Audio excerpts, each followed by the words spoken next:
In this video, I'm going to cover the easiest and cheapest visas to get in Southeast Asia, including 6 countries. I'm not going to touch on business visas or working visas. That itself could be 2-3 hour long video. And I suggest if you want to do that, you get an agent to help you. But if you're a tourist, a slow traveler, a digital nomad, or wannabe digital nomad, this video is for you guys. I'm going to go through the easiest 1 month to 10-year visas that you can get as just a regular person traveling over here. Just 4 quick tips to help you when you get over here so things go smoothly. First one is, when you bring cash, try and bring American money. It's easier to exchange. And when you bring it, you really have to make sure that it doesn't have any corners chopped off. It's not too wrinkled or too old. They won't accept it. Make sure you bring 5s, 10s, 20s, and 100s. Mostly 100s if you're going to bring a lot of cash. I'll show you a little tip on that in another video, so follow. Okay, second one. Make sure you have 6 months validity left on your passport. None of these countries will accept you. No countries around the world will accept you if your passport will expire in 6 months. The good news is, usually you can get your passport renewed, even get a temporary passport while you wait for a new one in most countries. Tip 3. 5 of these 6 countries require you that you let them know before you arrive, anywhere from 3 days to 7 days before. So you just have a little window to get on their official websites, tell them you're coming with your flight number. It'll give you a little QR code. I would take a photo of it or a screenshot, and that way if you get to the airport you cannot get onto the Wi-Fi, as we know when you travel can be a problem. You've got it as a photo, they can see it. They may ask for it, they may not ask for it. Also, the last tip, a lot of these places are going to want onward tickets.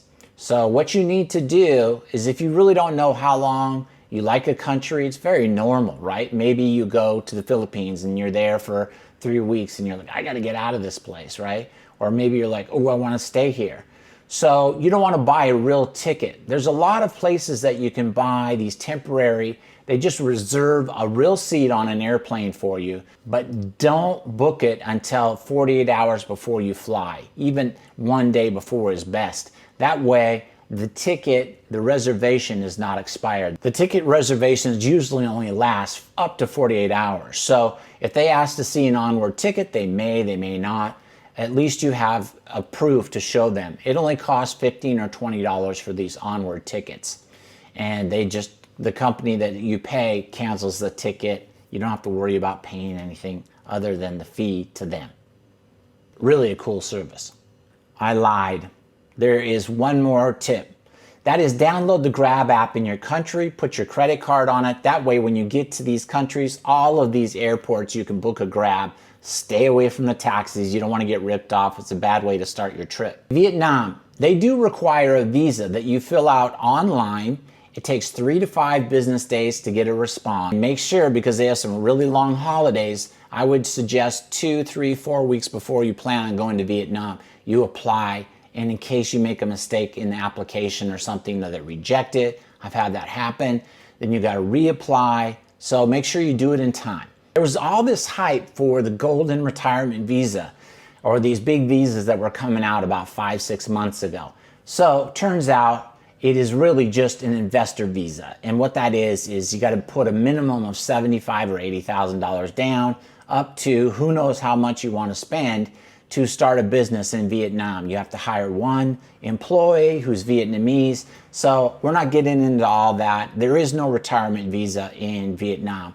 The way you have to do it is the way we've been doing it forever, and that is border runs. And that means physically leaving the country once every 3 months, paying about $200-ish every 3 months to get that renewed. The thing you can do is you can actually leave the country, which I like to do. Take a break. You can go to Malaysia or wherever you want to travel to, Bali, for 4 or 5 days or a week or 2 weeks, and then reapply when you're outside. That way it's only $25 or $50, depending on the visa you choose for Vietnam.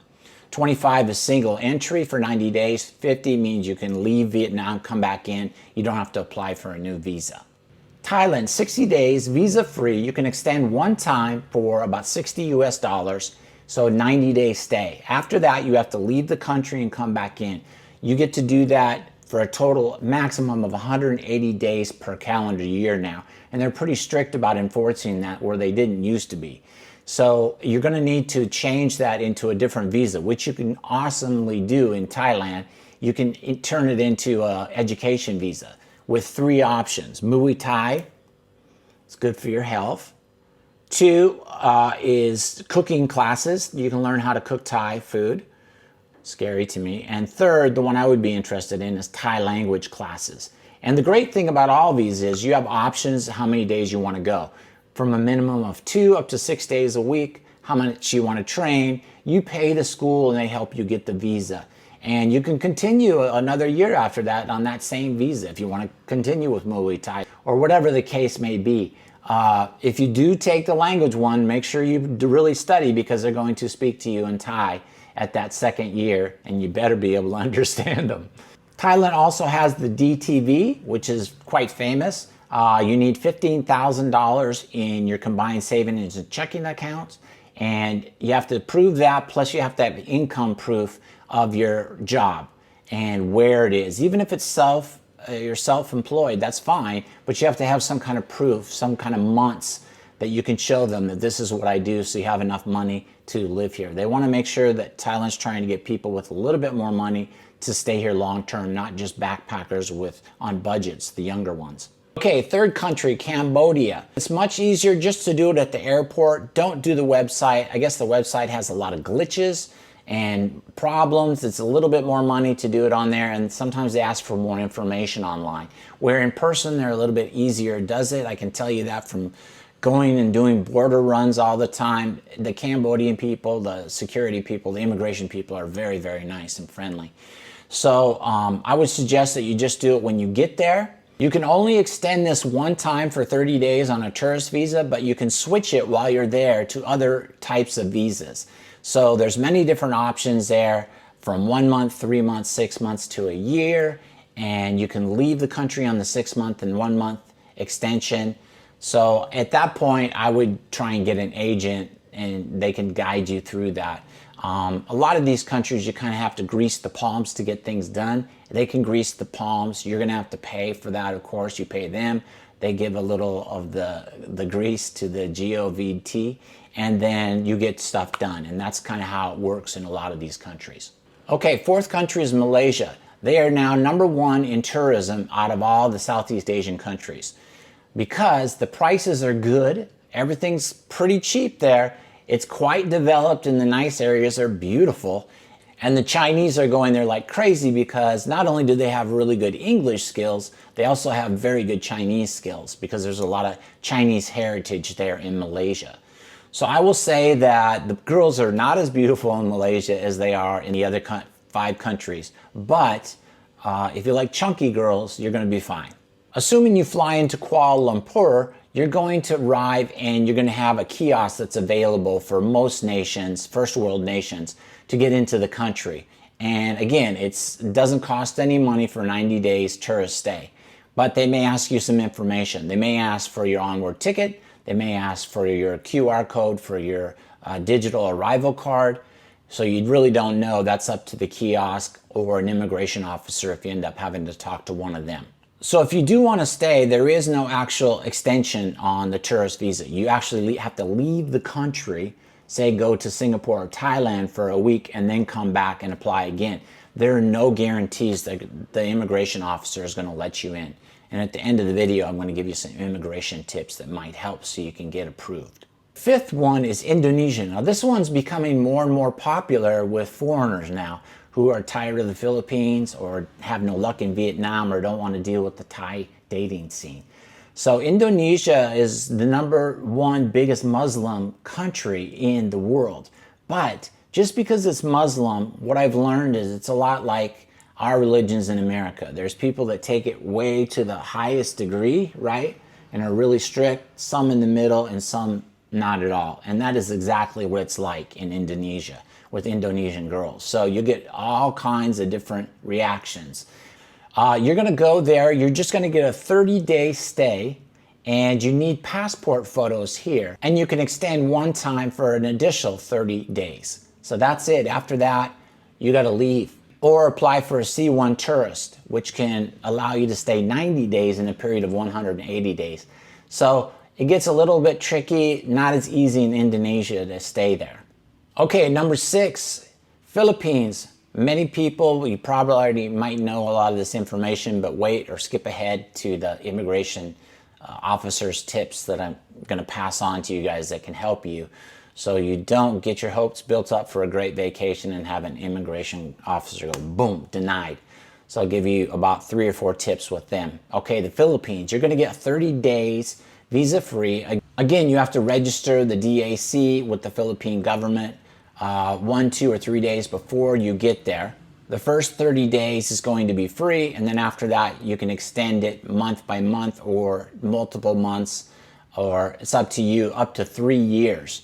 Now, the visas in the Philippines change quite often, and there's all kinds of other options that guys have, and there's all kinds of great information that other people that specialize more in the Philippines could help you better than me.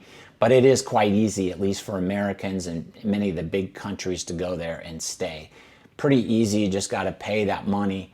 Definitely do go to the mall, don't go to the main immigration office, and pay for the expedited visa. It's a little bit more money and it's worth it. You're out of there in under 2 hours. Okay, let's wrap this up with some immigration tips. So the first thing I do when I get to these countries, I'll go and wash my face, fix my hair, brush my teeth, or chew some gum. Make sure I don't have anything in my teeth. And the next thing I do is make sure that I've got a decent shirt on.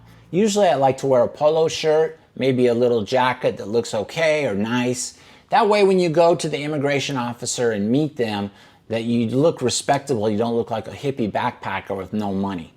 I've never had any issues when I do this. The next tip is, when you're standing in line, pick the line that looks like the officer is not in a bad mood. Usually you're going to be back quite a ways, and if not, just take a quick scan and look and see if anyone's got a smile, that's good news, or just doesn't look angry. The next step is, when you pick a line, do not stare at the officer while he's doing his work. They inevitably look back at the line to see how many people are there. I don't know why they do that, but they do it. Don't be staring at them thinking like, dude, what's taking so long? Not a good thing to do. So I always just kind of look away, look down at my phone. Definitely don't stare at them. Don't cross the line. They get angry if you go past a line on the floor that says where to stop and wait for the next person. So I've seen a lot of people make this mistake and get them angry, and then maybe they have some trouble, I don't know. But definitely don't do that. The other thing is, when you get up there, don't chit chat with them. Don't talk about your trip or if you have any restaurant recommendations. Hello, give your passport, your ticket from your flight, make sure you save that. And then you just sit back, zip it up, and let them do their work. If they ask you questions, they may or may not. Get your stamp and then say thank you and then walk on out. A smile, there you go. Good luck to you guys in your travels. If you have any questions, put them in the comments, and I'll see you guys in the next video.